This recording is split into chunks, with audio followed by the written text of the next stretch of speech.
Uh, Vivek, needs to pull it back for Tigers now, as Ramana is striking the ball very well.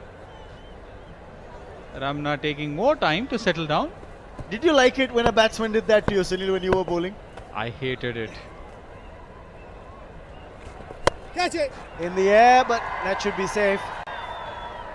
Just another single, but he's not too happy, is he? Even they look graceful. There you go. Another Here we nice go. shot. Here we go. Missed it. It's another boundary from Kalairasan. 48 for 1. Rhinos are inching towards the target. Giving their fans something to cheer about. This was hit as clean as a whistle. The boundary, right? I thought was about 6 yards inside the boundary rope. That was a clean hit. I thought he was going to get closer to the ball, but he was not.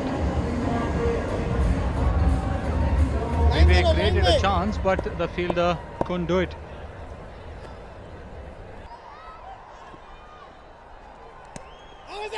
Oh, appeal as well. Well, Yusuf going for everything. A lot of excitement, optimistic as well.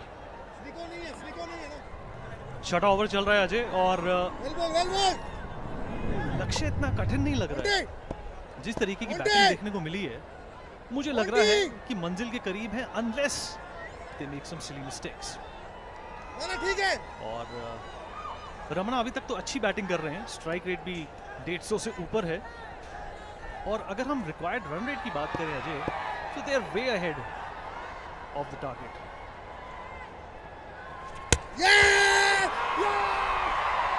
And that needs no words. That's a beautiful delivery and sends the batsman back to the pavilion. A reason to celebrate, and the stadium erupts into celebration.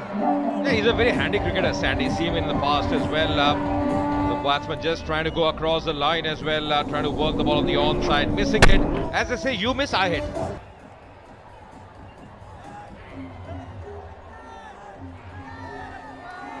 And perhaps this is the moment that they can capitalize on, Ajay. And they have a handy bowler such as Sandy, the handyman, who's just given a breakthrough. Yeah, he's a good cricketer. He's an experienced cricketer. I've seen him in few editions of the CCL. Knows exactly what to do. Every over is going to be important. Every dot delivery is going to be important. The 50 up with that single here for the Chennai Rhinos. 42 required of 27. Shouldn't be very tough. They still have wickets in hand. A lot will depend on Ramana. He's a good striker. Prithvi has just come in, opening his account for the very first delivery. What Sandy does is mixes up his pace, uses the crease as well very often. Once again going for the big shot. Oh, just falling in between. Between Sandy and the fielder coming in from short mid wicket. Falling short on that sitter, Ajay. Ajay माहौल पे जरा गौर फरमाएंगे तो देखेंगे जब शुरुआत हुई थी इस मुकाबले की तब समा थोड़ा लुभा तो रहा था पर अब कैप्टिवेट कर रहा है। इस फॉर्मेट को मद्देनजर रखते हुए अजय आपको क्या लगता है कि प्रेशर एक खिलाड़ी के जहन में साफ झलकता है? या बिल्कुल, और हर खिलाड़ी को अपना रोल समझना होगा क्योंकि यहाँ पे जब अगर आप सेट हो जाए बतौर बैट्समैन बहुत जरूरी है उस स्टार्ट को आप कन्वर्ट करें। अगर आप गेंदबाजी कर रहे हैं डॉट डिलीवरीज पे ध्यान दीजिए। अब सैंडी अपना अंतिम ओवर कर रहे हैं क्योंकि 2 ओवर ही आप कर सकते हैं मैक्सिमम।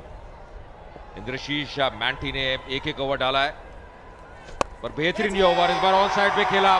कोई बाउंड्री राइडर्स और यहाँ पे 4 रन मिलेंगे अंतिम गेंद पे। 6 ओवर की समाप्ति 55 पे 2। Exactly what happened of the last delivery. Not a bad shot, just being across the line. That's the need of the hour. That's exactly what they require. Oh, just missing that one. The ball just dipping. Not an easy catch. Ajay 37 रनों की दरकार है, 24 गेंदें बची हैं और रमना अच्छी एक तरह से पोजीशन पर दिखाई दे रहे हैं। 2 चौके भी मार चुके हैं और अच्छा स्ट्राइक रेट है और 135.70 के स्ट्राइक रेट से इस वक्त वो क्रीज पर खड़े हुए हैं। ये जो प्रेशर उनके हैंडल करने से जो डेसिमेट हुआ है थोड़ा, मुझे लग रहा है that can be a break for the rhinos Ajay. But यहाँ पर अगर एक विकेट गवाई तो मुझे लगता है मैच भी गंवाने की नौबत आ सकती है। इस बार गेंद हवा में, टाइमिंग इतना बढ़िया नहीं और एक और मौका गवाया। एक आसान से कैच एक सिटर कह सकते हैं इसे अजय, एक लड्डू जिसको इन्होंने गवा दिया। Another missed chance, another regret to take back home today. पर मैंने इनको थोड़ा सा मार्जिन देता हूँ विनीत, हमेशा, क्योंकि ये इनका जो मेन कार्य है वो है एक्टिंग करना। ये सितारे हैं फिल्म इंडस्ट्री के, पर ये उनका ये प्रोफेशन नहीं है। प्रयास कर रहे हैं। अगर आप देखें ये कैचेस लगते आसान है, पर जब आप खुद होते हैं डीप में इतने आसान होते नहीं। कई बार जो गेंद स्वर्ल कर रही होती है, ये काफी अभ्यास भी करते हैं। चेन्नई राइनर्स के आप समर्थक देख रहे हैं, हमने बंगाल टाइगर्स के देखे। जैसे आपने कहा विनीत, जैसे जैसे मैच आगे बढ़ रहा है, शाम ढल रही है, तो थोड़ा सा यहाँ पे जो दर्शकों की तादाद है उसमें भी वृद्धि नजर आती हुई। जी बिल्कुल, और अजय ये ना भूले कि ये फेस्टिविटी का माहौल है। क्रिसमस ईव है आज और हैदराबाद है शहर, और आप देख रहे हैं CCL T10 blast which is powered by भारतीय सीमेंट। और राइनोस को अब चाहिए कुछ रन, और वो भी जल्दी चाहिए। 23 बॉलें बची हैं और 35 रन बनाने हैं। और क्रीज पर अभी रमना और पृथ्वी हैं। पृथ्वी अभी थोड़ी देर पहले ही आए थे, पर खाता खोल चुके हैं, और अभी तक इंडिकेशन तो यही कह रहे हैं कि इन दोनों की साझेदारी इस मैच को छोर तक ले जा सकती है। जी, और जैसे मैं कहा था, रमना को मैंने पिछले एडिशन में देखा था, बहुत बढ़िया बल्लेबाज है, अच्छे स्ट्राइकर है। और जब वो सेट हो जाए ना, और अगर आप इस प्रकार के शॉट्स खेल रहे हैं, टाइमिंग अच्छा कर रहे हैं, तो फिर बहुत जरूरी है जो स्टार्ट आपको मिला है उसका पूरा लाभ आप उठाए, उसको कन्वर्ट करें। 34 रन 22 गेंदों में, बहुत ही करीबी है मुकाबला। और T10 का जो रोमांच है ना, वो अलग ही है, अलग ही प्रकार का है, क्योंकि कई क्लोज मैचेस आप देखेंगे।